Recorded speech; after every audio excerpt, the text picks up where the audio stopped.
The two-time defending world champion does not need an introduction to even the most casual of gun enthusiasts, but the true vastness of its influence in small arms technology and its unrelenting staying power in the holsters of pistol-toting individuals across the world is often trivialized and misunderstood in an internet full of meme-based opinions and echo chambers. Despite the complaints about the single-stack, single-action Sage, why are 2011s so loved in competition circuits and the centerpiece of many high-end collections?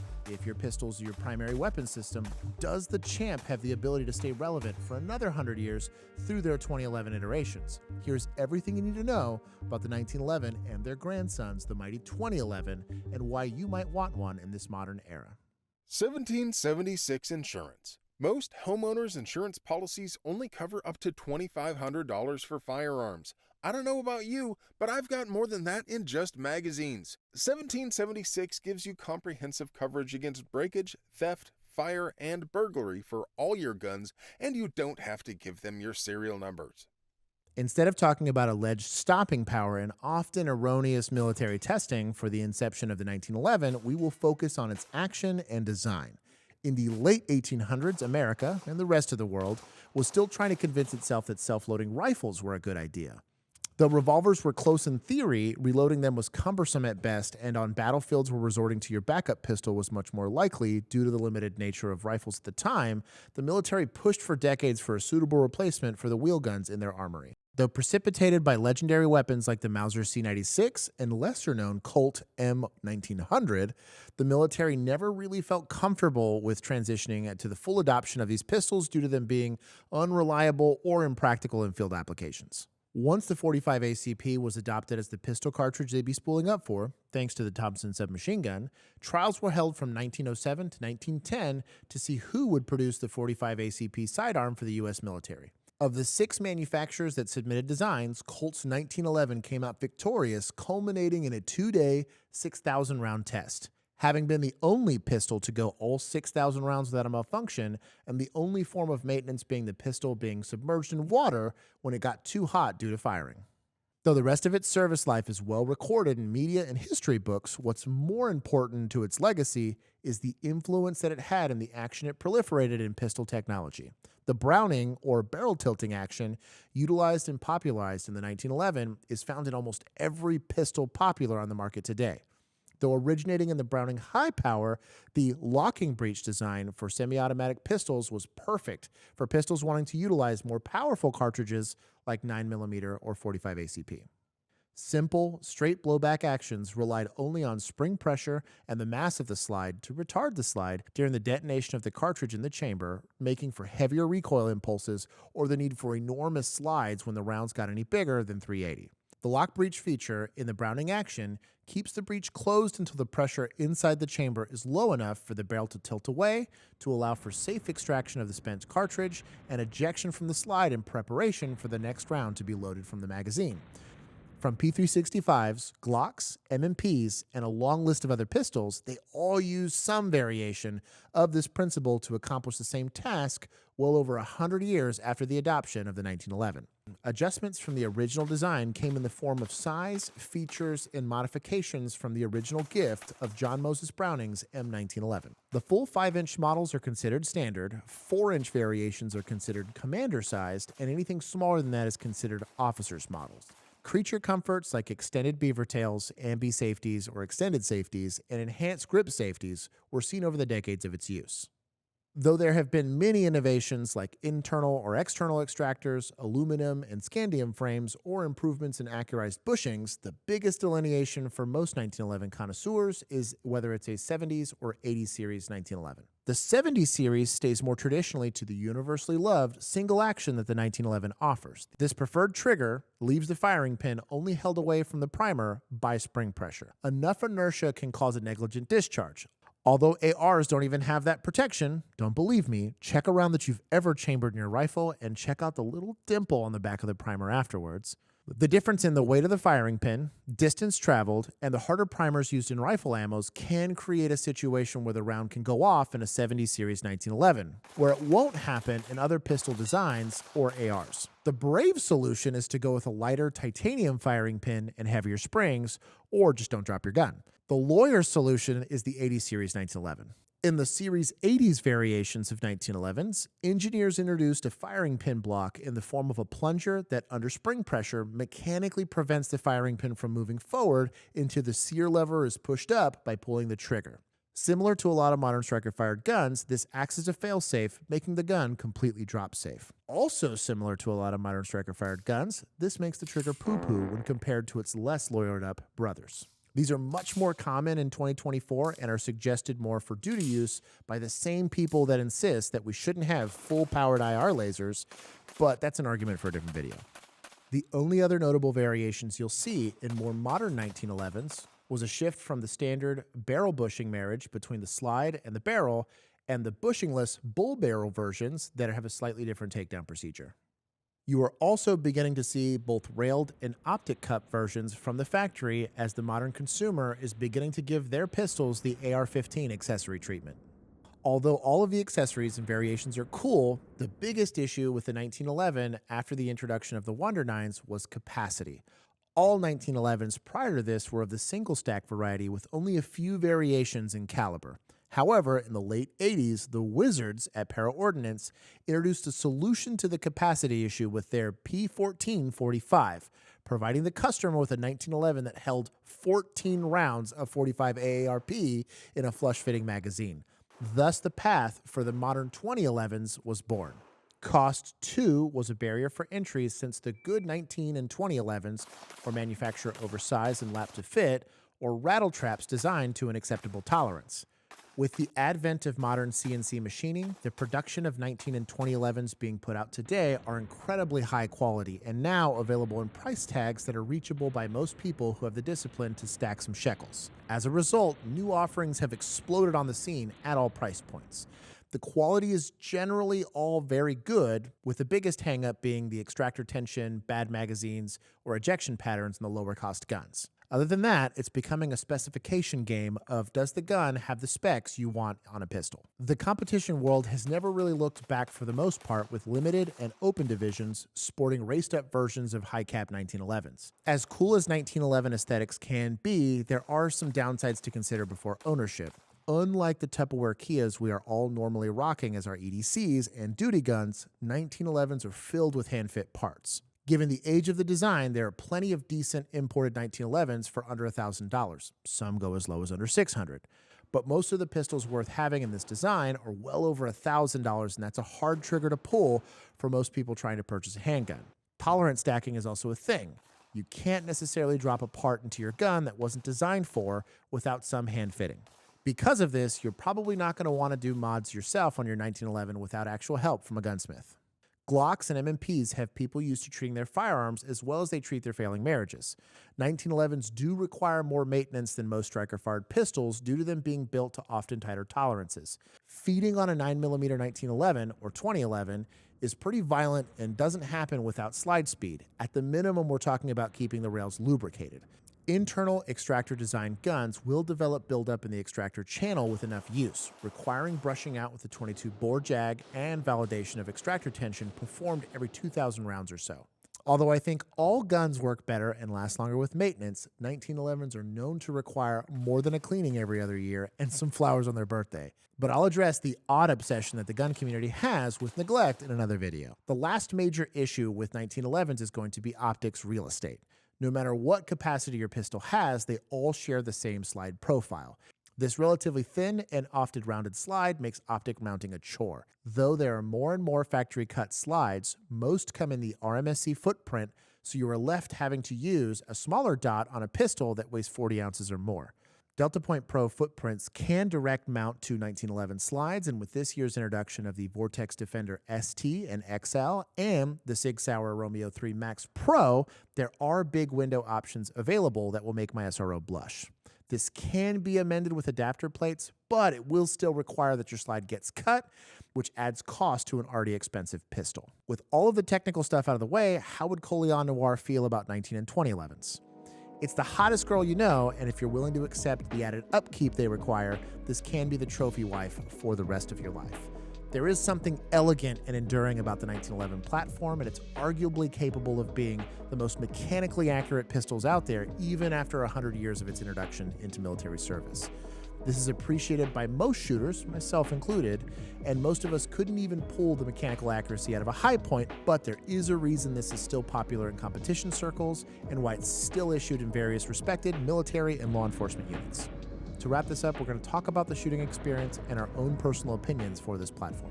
If you've made it this far into our rambling about 1911s, this is our, what should I say, my autistic part of this. I say you get to listen to one person who knows what they're talking about, talk about 1911s, and one guy who likes to look at them. There's an interesting discussion that we kind of didn't cover in the scripted portion. I thought it was outside of the scope of this video specifically.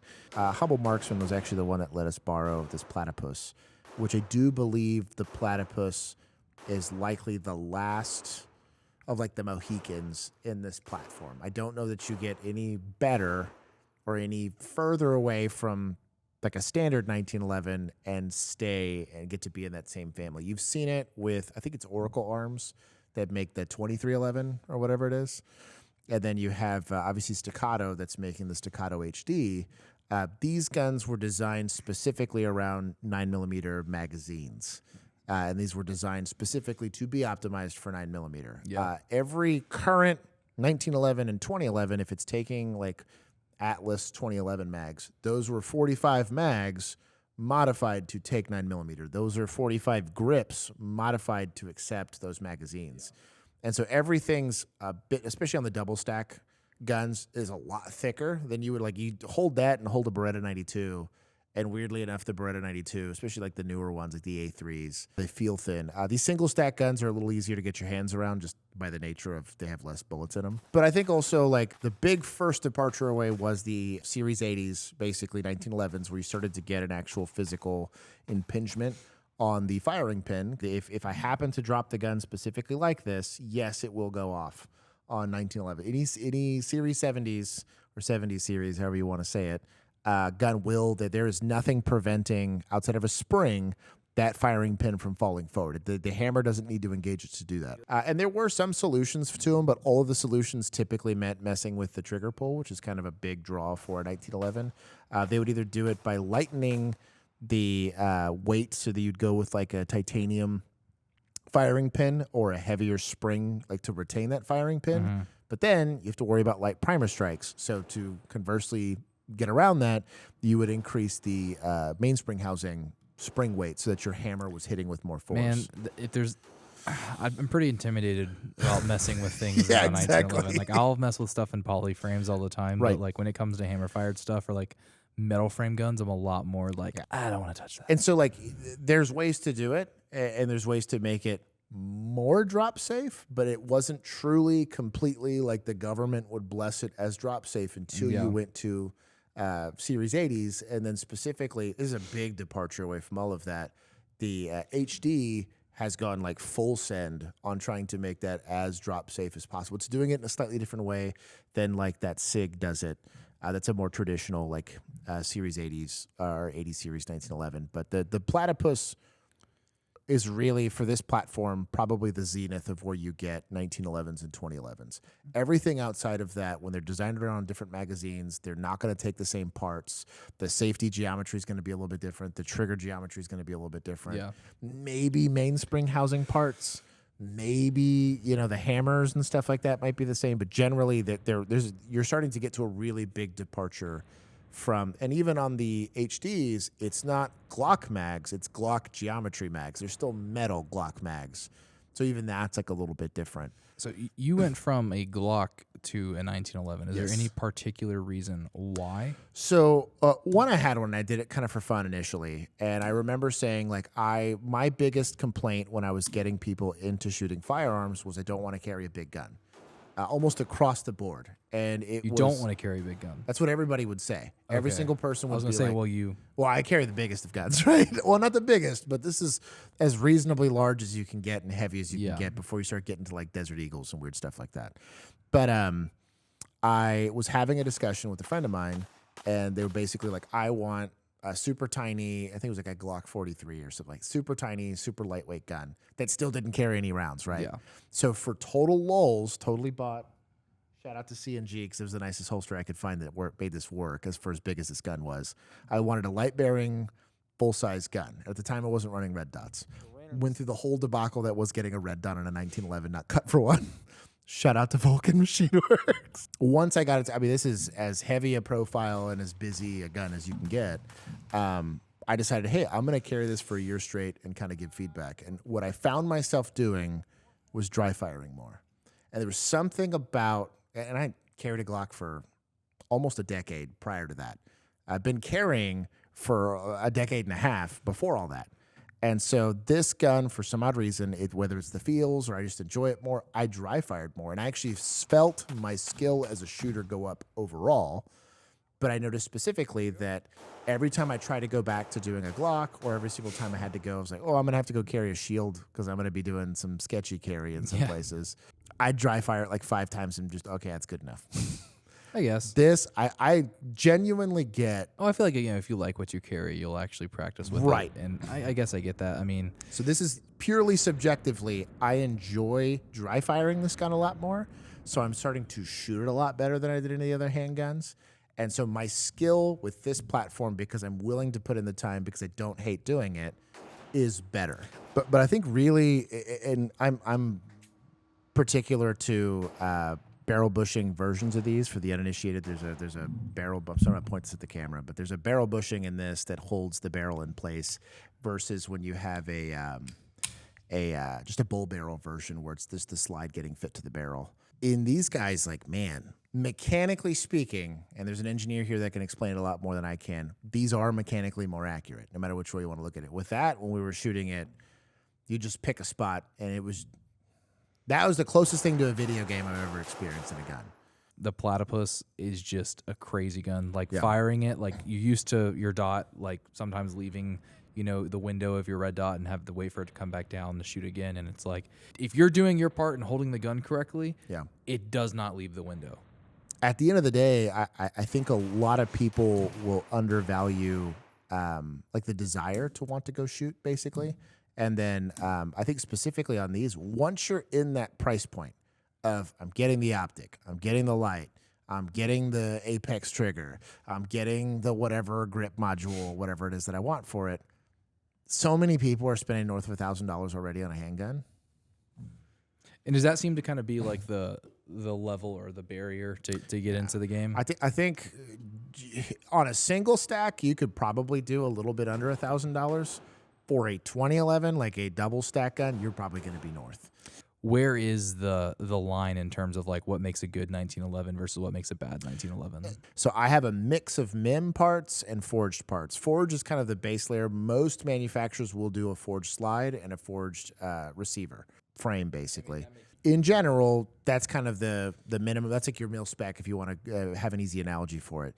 But your safety selector, your mainspring housing, your magazine release, your slide release, slide lock lever, all of that stuff can be MIM, and you'll get away with it. But like for me, like I'll start to notice that those parts are getting like a lot more slop in them sooner than what you're seeing on like the Platypus. And then when you're doing milled parts, you have to. This is going to be harder to tool on when you're having because it's a harder metal.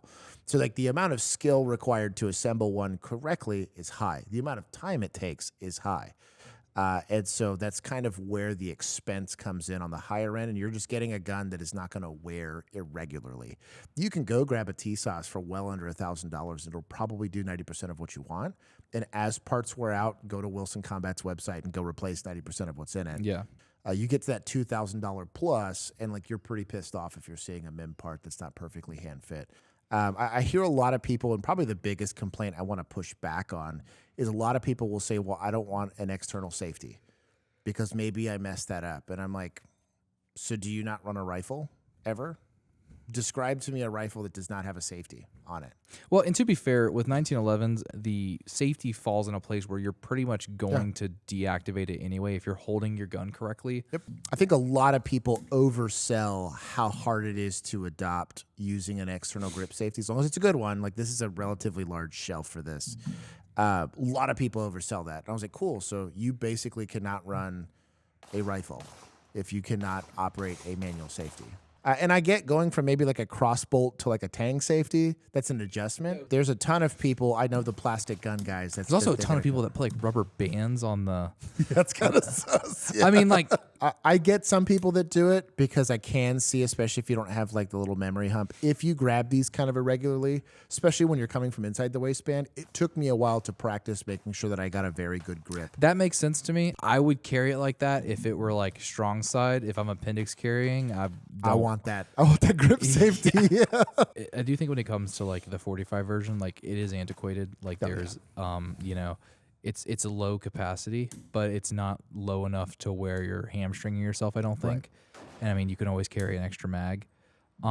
Really what my concern would be, and it kind of goes away when I start messing with like the 9mm 1911s, is really just like recoil and recoil management. I think you can, if you can connect with 45 does its job pretty well. Inside of 20 yards, that's a scary round. 45 does its job pretty well. But I will say, going back and forth from your gun or even the SIG to the platypus, dude, it's night and day. That is a cheat code for sure. I genuinely believe, and I know I'm going to rub some trainers the wrong way, that does make you a better shooter. Would I hate carrying it? Absolutely. Super sandpaper, grip texture, super heavy gun, but for the people that get it, they already get it, and they're going to appreciate it in the comment section. For those of you Neanderthals that don't get it, I'm sorry, and one day you'll understand maybe, and if you don't, I'm sorry for you. But I'll keep carrying this. I've been carrying this for over a year now, and I've shot this as much as I can afford to shoot it at this point because 45 is expensive. I'm paying like almost 5.56 money for 45, which is expensive. But I guarantee you my 1911 is likely more beat up than 85% of the plastic gun cheerleaders in the comment section because I actually shoot mine. Dry fire your guns. Try to stay dangerous. If you'd like any updates on news-related stuff in the firearms space, you can go ahead and check it out on the news channel. Andrew does a really good job over there. We will be doing write-ups for this in the forums for those of you guys that prefer reading as opposed to looking at my face, although you made it this far, so you played yourself. And then for everybody else that is into stuff like Discord, we will have a link to that in the description section below. For everybody else, go ahead and go train, dry fire your guns, and support the companies that are supporting your right to the Second Amendment. Until next time, stay safe and be dangerous.